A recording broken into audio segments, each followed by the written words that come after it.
Welcome back to a new video. तो आज के इस वीडियो में हम लोग रिव्यू करने वाले इस मैकेनिकल कीबोर्ड को। तो ये है GK61 और SK61, जो भी आप कह सकते हो सेम ही चीज़ है।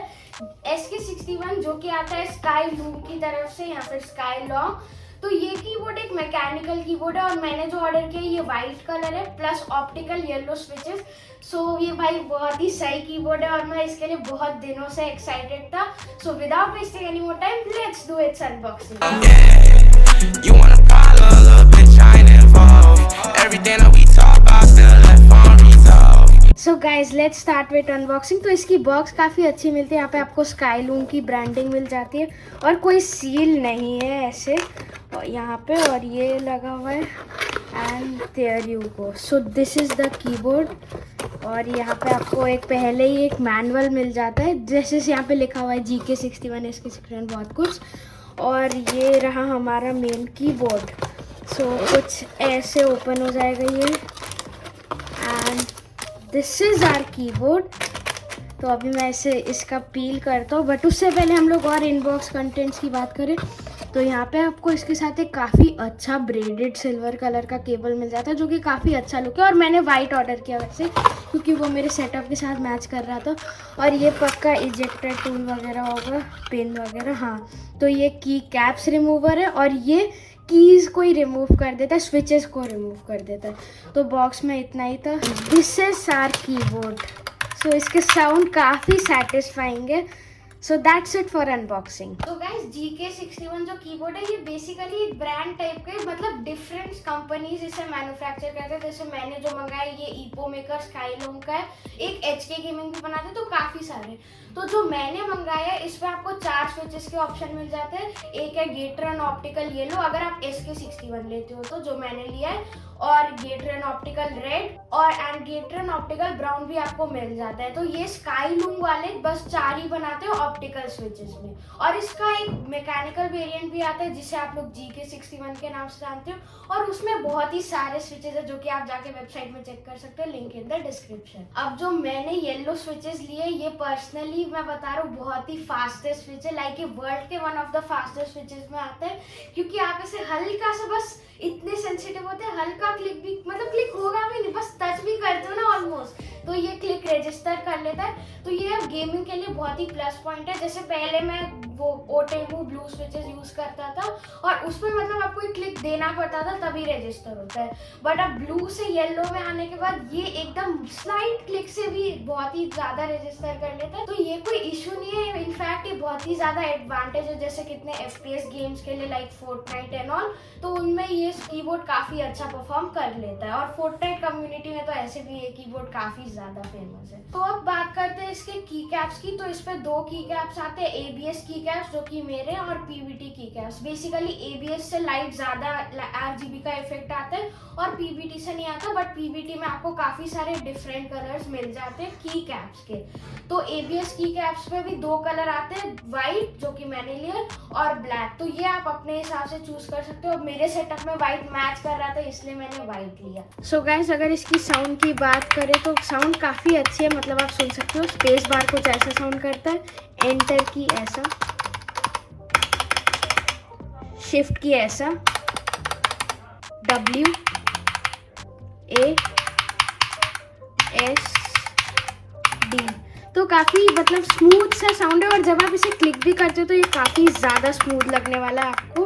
और इसके RGB इफेक्ट्स की बात करें तो ये था एक एकदम वेव टाइप का इफेक्ट। अब दूसरा इफेक्ट है ये जिसपे भी वेव ही होता है, बस थोड़ा स्लोअर। और थर्ड इफेक्ट है ये जिसपे बेसिकली एरो कीज हाईलाइट हो जाते हैं और सब ग्रीन।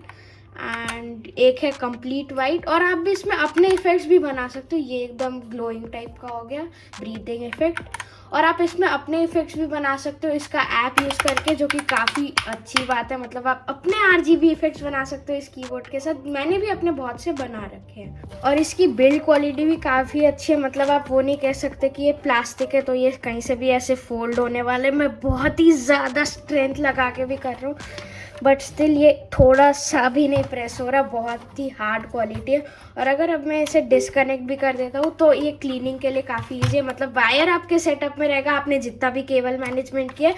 बट आप कीबोर्ड ले जाओ, उसे एयरबड या किसी से क्लीन करो, फिर आप सेटअप में कनेक्ट कर दो। तो ये प्लग एंड प्ले वाला फीचर बहुत ही सही है। यहाँ पे आपको टाइप सी केबल और बिल्ड क्वालिटी भी मैं कह ही रहा था, बहुत ही स्ट्रॉन्ग प्लास्टिक यहाँ पे यूज़ किया गया है। तो गाइस अब बात करते हैं कुछ डिसएडवांटेजेस की जो मैंने इसके साथ अभी तक फेस किया है। तो ये एक 60% कीबोर्ड है जिसमें बस 60 कीज ही मिल जाते हैं। जैसे जो फुल साइज कीबोर्ड होता है उस पर 101 कीज होते हैं, तो जो मिसिंग उतने सारे कीज है उसकी जगह इस पर बहुत ही कॉम्पैक्ट सा बना गया, मतलब एक की डबल काम करती है। लाइक एरो की में आपको ऑल्ट भी है, कंट्रोल भी है, क्वेश्चन मार्क भी है, स्लैश भी है, वैसे बहुत ही कंबाइन करके एकदम छोटा कीबोर्ड इन्होंने बना रखा है। अब डे टू डे यूज में अगर आप बहुत ही ज़्यादा टाइपिंग करते हो और आपका कोई वैसा काम नहीं है तो आपके लिए ये कीबोर्ड बहुत ही अच्छा है। बट अगर आप कोई ऐसे गेम खेलते हो लाइक माइक्रोसॉफ्ट फ्लाइट सिमुलेटर जिसमें एक्स्ट्रा कीज की बहुत ही ज़्यादा ज़रूरत होती है, तो आप बहुत ही ज़्यादा स्ट्रगल करने वाले हो। इनफैक्ट मैं भी कभी कभी जब इसे यूज़ करता हूँ तो मैं हमेशा एरो की को प्रेस करता हूँ, बट वो होता नहीं, इसलिए मुझे फंक्शन प्रेस करके एरो करना होता है। तो ये थोड़ा डिसएडवांटेज तो है, बट गेमिंग में ओवरऑल FPS गेम्स के लिए ये काफ़ी सही कीबोर्ड है, क्योंकि FPS गेम्स में आप कुछ नंबर कीज वगैरह मोस्टली यूज़ नहीं करते हो, आप अपने WSAD और कुछ और कीज भी यूज़ करते हो। तो उस हिसाब से ये एक डिसएडवांटेज था, कीज कम होना। और सेकंड डिसएडवांटेज की बात करें कि तो ये डिसएडवांटेज बस मैंने पर्सनली फील किया है, ये सबको हो सकता है ना लगे, और इनफैक्ट लोग तो इसे एडवांटेज ही कहते हैं, इसका कुछ ज़्यादा ही स्मूथ होना। मतलब जब आप इसे क्लिक करते हो, आप क्लिक करना नहीं चाहते, बस उंगली भी रखते हो तब भी ये क्लिक हो जाता है। तो ये थोड़ा सा मेरे लिए डिसएडवांटेज हो गया, बट वही ये बहुत ही ज़्यादा रिस्पॉन्सिव है, तो एक तरफ से मैं इसे अभी डिसएडवांटेज नहीं कह सकता। अब ये मेरी पर्सनल ओपिनियन थी जो मैंने इसको इतने दिन यूज़ करने के बाद फील किया, तो वो मैं आप लोगों के साथ शेयर कर रहा हूँ। सो अगर इसके सॉफ्टवेयर की बात करें तो आपको ये इसका सॉफ्टवेयर मिल जाता है। इसमें आप अपने मैक्रोस बाइंड कर सकते हो और फाइल्स वगैरह से इसके RGB इफेक्ट्स चेंज कर सकते हो, अपने RGB इफेक्ट्स बना सकते हो और भी बहुत कुछ कस्टमाइज़ कर सकते हो। लाइक लिटरली इसका सॉफ्टवेयर बहुत ईजी, तो मैं नहीं कहूँगा इसका UI अभी तक मुझे खुद समझ नहीं आया कम्प्लीटली, बट स्टिल अगर आप इसे यूज़ करते रहोगे तो आप इसे समझ जाओगे। बट कस्टमाइजेशन इस कीबोर्ड में बहुत ही ज़्यादा अवेलेबल है। तो अगर ओवरऑल बात करें तो ये कीबोर्ड काफ़ी अच्छा है, मतलब मैं आपको ये कह सकता हूँ कि आप ये परचेज करो, मैं आपको ये रिकमेंड करता हूँ, क्योंकि भाई जो इसका टाइपिंग एक्सपीरियंस है और ये जितना फास्ट एंड रिस्पॉन्सिव है, ये इस रेंज में आपको कहीं भी नहीं मिलने वाला है। मतलब येलो स्विचेस ये लाइक आप हल्का सा क्लिक करते हो तब भी ये क्लिक रजिस्टर कर लेता है, तो कि भाई और वो भाई बहुत ही सुपर फास्ट है, उससे आपका रिस्पॉन्स टाइम कितने मिलीसेकंड में होता होगा।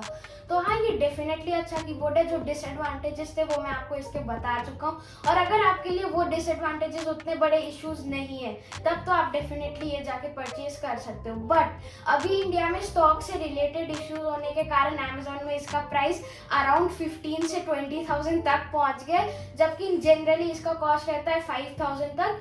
तो जब भी प्राइस गिरे तब आप जाके परचेज कर सकते हो, लिंक इन द डिस्क्रिप्शन। अगर ये वीडियो अच्छी लगी होगी तो चैनल को सब्सक्राइब करना, इस वीडियो को लाइक करना और ज़्यादा से ज़्यादा शेयर करना। And I will see you in the next video. Till then bye.